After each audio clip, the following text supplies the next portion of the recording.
وصدق رسوله النبي الكريم. My dear brothers, my respected sisters, Assalamu alaikum and welcome to today's Jummah. Today's Jummah I have dedicated to our children, to discuss the rights of children in Islam according to the Quran, the teachings of the Prophet, and to explain to you how the rights of children are actually linked with the rights of parents.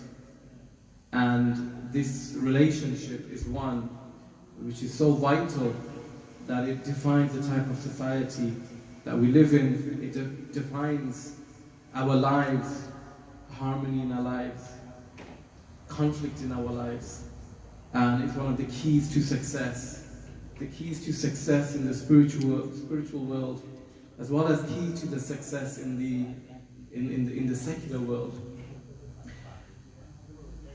Some people, some scholars, when they talk about the rights of children, there's actually some scholars who said that the rights of children actually take precedence. They're actually more important than the rights of parents.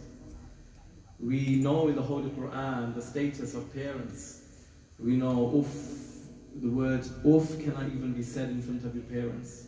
When Allah subhanahu wa ta'ala talks about himself, he talks straight after about the rights of parents, that if you worship Allah subhanahu wa ta'ala, وَقَضَى رَبُّكَ أَلَّا تَعْبُدُوا إِلَّا إِيَّاهُ, He's decreed, ordered us to worship Him, and straight after, وَبِالْوَالِدَيْنِ إِحْسَانًا, and you must also show respect, honor, dignity, kindness, compassion to your parents.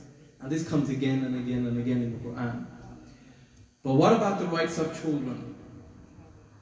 The rights of children is actually one of those rights which is sometimes very rarely talked about as a topic, but it's actually so important that if the rights of children aren't understood, it will impact the rights of parents, because of some ahadith and verses from the Quran which I'm going to share with you. And for these reasons, the rights of children take precedence. And these rights of children were set in the Quran, in the principles of the Sunnah, long before, for example, UNICEF, the United Nations Charter on the Rights of Children, long before any convention on human rights. They were set in the Quran. And if we violate these rights of our children, we actually violate ourselves, and we set for ourselves a path of destruction and stress in our lives. And parenting is so important, and day in, day out, we come across, we see, we hear of conflicts going on in homes between mother and child, father and son, and so many different levels in terms of relationships between parents, in terms of what's going on in society, lack of communication. But if we follow the Islamic principles, we find that we are protected. So today's talk is about the rights of children and safeguarding children's rights from an Islamic perspective.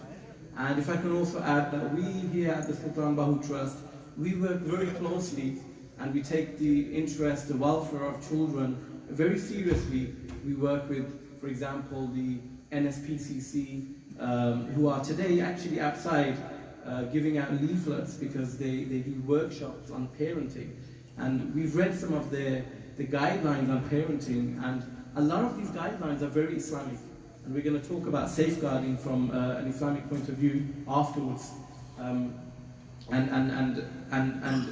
the point I'm trying to make is how protecting children's rights is something that is across the board, regardless of which culture you come from. Now, the first thing is, in the Quran, Allah subhanahu wa ta'ala says that our duty as parents is to teach our children Iman, to give them an identity. They should know who their Lord is. And if you don't do this, if you focus too much on the dunya, for example, on the secular education, and you're preparing for this world, then you, as a parent, will be accountable for how you brought up your children. In the Quran, Allah subhanahu wa ta'ala says, يا أيها الذين آمنوا قوا أنفسكم وأهليكم نارا. O you who believe, save yourselves, your souls and your families from the hellfire, because you oversee your family, and as fathers and as mothers you will be asked about how you brought up your children. Did you prioritize? Did you inculcate? Did you instill in them the iman, the love of Allah subhanahu wa ta'ala? Did you teach them to pray? Did you teach them to fast? Did you teach them about charity? Did you teach them about akhlaq? Did you teach them about Rasulullah sallallahu alayhi wa sallam? Or was your focus on other things beyond this? And we're told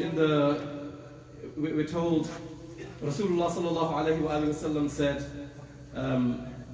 kullukum ra'in, all of you, kullukum ra'in wa kullukum mas'ul an ra'yatihi, that all of you, all of us, we are shepherds, and we are in charge of our flock, our sheep, our children. A mother is in charge, and her primary role is to make sure at home she's in charge of the tarbiyah, the development of the children, and the father as well, equally so.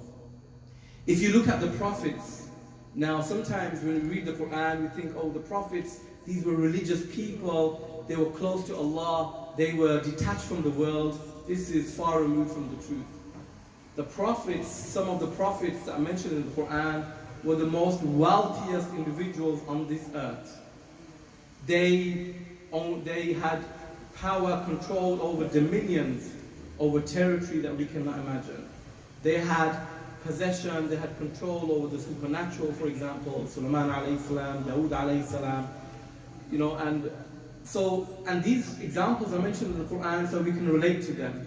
We start with the prophets and how they viewed their children. And one thing we find in the Quran, that the prophets, now look at Rasulullah sallallahu alayhi wa sallam, the greatest prophet of Allah subhanahu wa ta'ala, who was given the dunya in his hands. He was offered by the leaders of Quraysh at the time, the dunya. They said, we will give you whatever you ask for, we will give you power, we will give you wealth, we will give you fame, we will give you whatever you seek, whatever you desire. But Rasulullah sallallahu alayhi wa sallam rejected that. But the dunya was there, and they lived in the dunya, and they influenced the dunya. They did not allow the dunya to influence them. But let's take some examples from the Quran. For example, Yaqub alayhi salam, our father, the father of the prophets. Abraham, again one of the forefathers of the prophets. We're told in the Quran, when they spoke to their children, knowing full well they will leave this world, their first and foremost concern was, what legacy are they leaving behind? What am I leaving behind when I leave this dunya? What are my children going to do after me? Will they be following my career? Will they be developing my business? Will they be looking after my workers and so on? Will they be looking after my land? Will they be looking after the family name? No. He said, Yaqub alayhi salam said to his children, قَالَ تَمُوتُنَّ إِلَّا وَأَنْتُمْ مُسْلِمُونَ.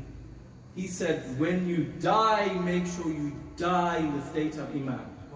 When you die, make sure you die as Muslims.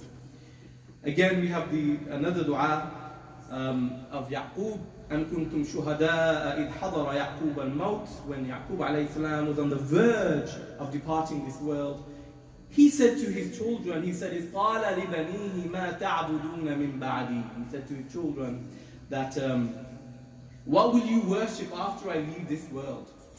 And his children said to him, قَالُوا نَعْبُدُ. We will worship إِلَهَكَ, your Lord, i.e. we will worship the one God. وَإِلَهَ آبَائِكَ, and the God of your forefathers, of Abraham, Ibrahim, وإسماعيل وإسحاق إله واحدا. We will worship the one God of yours, of Prophet Ibrahim alayhi salam, of Ismail alayhi salam, of Ishaq alayhi salam. Continuing that circle of prophethood and of Iman. And this is the state in which the prophets always wanted to leave this world. And this is a message, and Allah puts these examples in the Quran for ourselves. As parents, when you look at your children, ask yourself, are you imparting Iman into them? Not only through teaching them, but through examples. Are you a role model to your children? And one message we get from the Quran, my dear brothers and sisters, is that me and you as parents, we are responsible. We will be held responsible for the tarbiyah of our children. Allah will ask us. And if we fail in this duty, we are told, وَقُودُهَا النَّاسُ وَالْحِجَارَةُ. On the day of judgment, the fuel of the hellfire will be people. And such people who neglected the duty of passing on the identity of being Muslim and passing on the legacy of Iman. And one thing which comes from this is that we must fulfill this duty 100%. What happens after that is qadrullah, because we have the story of Nuh alayhi salam.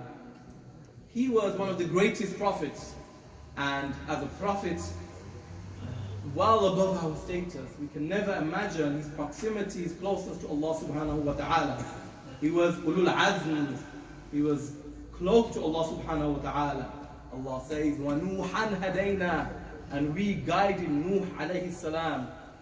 Allah guided Nuh alayhi salam, but Allah also tells how Nuh alayhi salam, the prophet of Allah, couldn't guide his own son.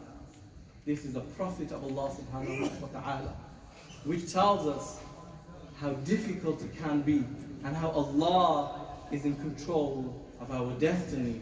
So we must fulfill our duties. And in the story of Nuh alayhi salam, we have the story of the ark when it flooded, and the Quran says, وَهِيَ تَجْرِي بِهِمْ فِي مَوْجٍ كَالْجِبَالِ, and the ship sailed in the water, and وَنَادَى نُوحٌ ابْنَهُ, and the son of Nuh who was swimming in the water, who refused to come onto the ark and to believe in Allah. He refused the mission of Nuh. He didn't believe in Allah subhanahu wa ta'ala. He was in the water. And Nuh, as a father, he asked his son, he said, come on board. وَكَانَ فِي مَعْزَلٍ, and they were separated in the water. And he said, يَا بُنَيَّ إِرْكَمْ مَعَنَا. He said, oh my son, Ya Bunayya, my beloved son. His heart was ripped out of love for his child, and he said, come on board. Ya Bunayya irkam ma'ana, join us on the ark, come on board. وَلَا تَكُمْ مَعَ الْكَافِرِينَ, don't be with the kafirs. Believe in Allah subhanahu wa ta'ala. Don't just read and look at this story, my dear brothers and sisters, as a parable. That there was an event in history, people didn't believe and they were punished. No. Allah gives these examples. وَضَرَبَ لَنَا مَثَلًا, as an example for us. Nuh was a father. He's saying to his son, don't associate with bad people, with the kafirs. How many of us can relate to that? How many children are there in the sea of ignorance out there, who are being pulled away by drugs and peer pressure and social media pressure, and by these role models who make you be something far removed from Islam and make you something that Allah subhanahu wa ta'ala has warned us against. And we say to our children, come on board, come towards Islam. Don't go towards, follow the ways of the kafir. This is what Nuh was saying to his son. وَلَا تَكُمْ مَعَ الْكَافِرِينَ قَالَ سَآوِي إِلَى جَبَلٍ يَعْصِمُنِي مِنَ الْمَاءِ. He said, I'll make my way to a mountain which will protect me from the water. I'll find shelter. And then a wave came and he drowned. مِنَ الْمُغْرَقِينَ, and he drowned. Which is a metaphor for our children who will drown in society if we don't have that control over them, and that love and that connection and that communication with them. Now, Allah subhanahu wa ta'ala gives a lot of detail of this story. It's a very emotional story, a story of a prophet who loses his son, who drowns in the water. Why did Allah give this story? For centuries to come, for us to read and to understand that you have a duty over your children to protect them, to be their saviors. Don't let them drown. And living in today's society is a big jihad. Jihad is struggling to be a good person, and to be able to swim in these turbulent seas that we live in today. We have Zakaria who did dua. He said, Rabbi habli min ladunka dhurriyatan tayyiba. Ya Allah, give me a child, but a pious child. So this, my dear brothers, tells us that our first and foremost responsibility towards our children is to bring them up in a state of iman. After that, everything else is secondary. If you brought up your children in the dunya and your first and foremost concern is the dunya, then you will suffer for this at a later time. And I am very short on time, and I want to give you an example of suffering. And it's how Rasulullah ﷺ talked about another right of children, that children should be treated fairly, equally, in equal measure. For example, boys and girls. Culturally, sometimes boys are treated preferably to girls for so many reasons. But Rasulullah talked so much about loving girls, and he loved his daughter in a way which was exemplary for us. And he would say, whoever brought up 3 daughters, he would be close to me, he would go to Jannah. Who brought up 2 daughters will go to Jannah. And by implication, if you bring up 1 daughter, it's the same principle. And this is because you have to give love to your children. And a girl requires love from a father. She needs to be told that she is loved.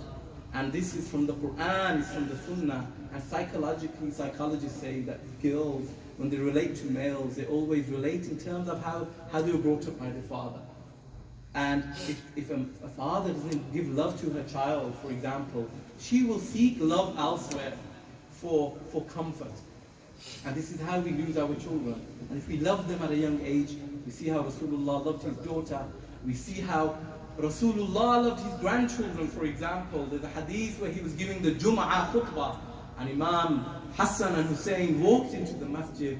They were next to him, and he came off the pulpit, and he went down to hug them and to kiss them during the khutbah, and he came back to continue with his speech. This is the love, and people were watching him. Why? To give an example, to love your children. Don't be rigid, don't be strict with them, otherwise we suffer at the end, later on in life.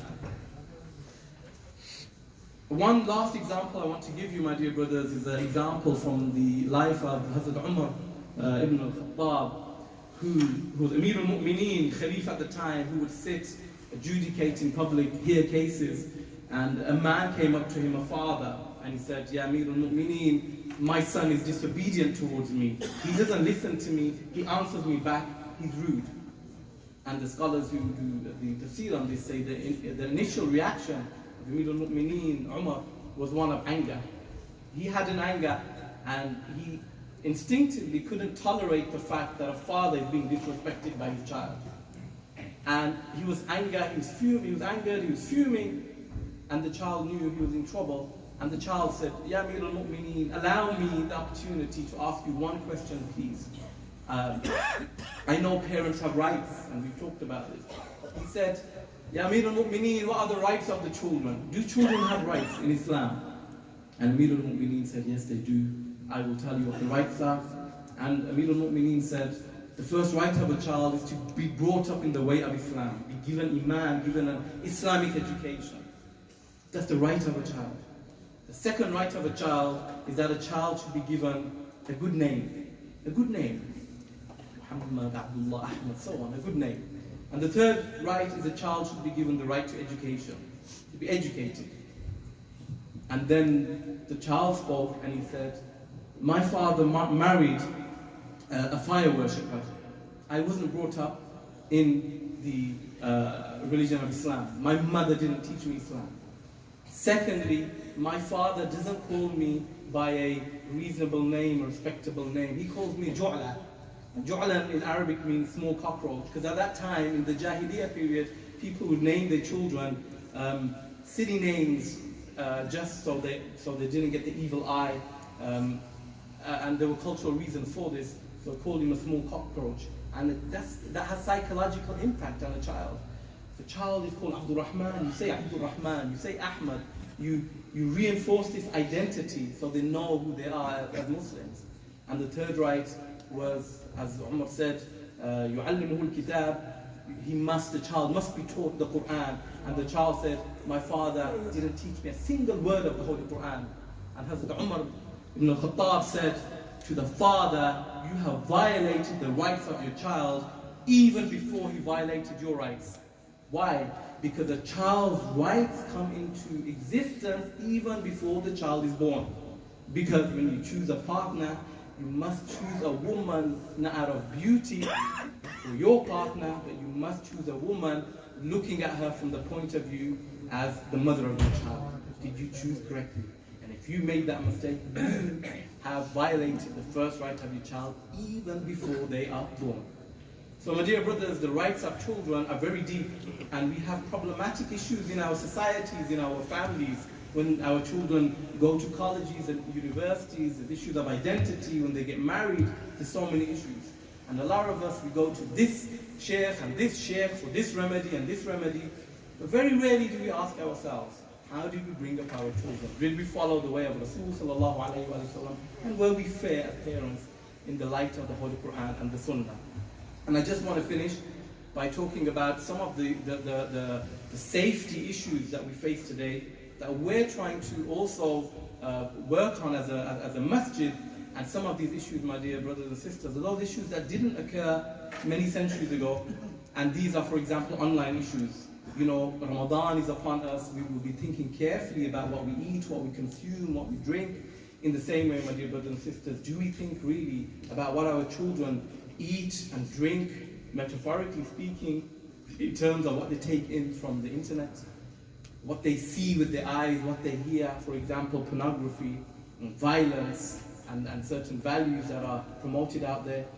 This is safeguarding, and we have to check what our children are doing online.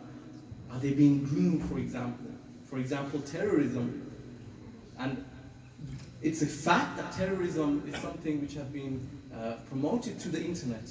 And if such fierce and harsh ideologies can be promoted, so can other waswas from the shaitan. I talked about pornography, which is a disease. There's so many other issues out there that affect children's confidence, that, you know, the way they look, the physical outlook, as well as the iman. So online safety, a huge thing. Find out what your children are doing online. Social media, how are they using social media, Facebook and all the rest.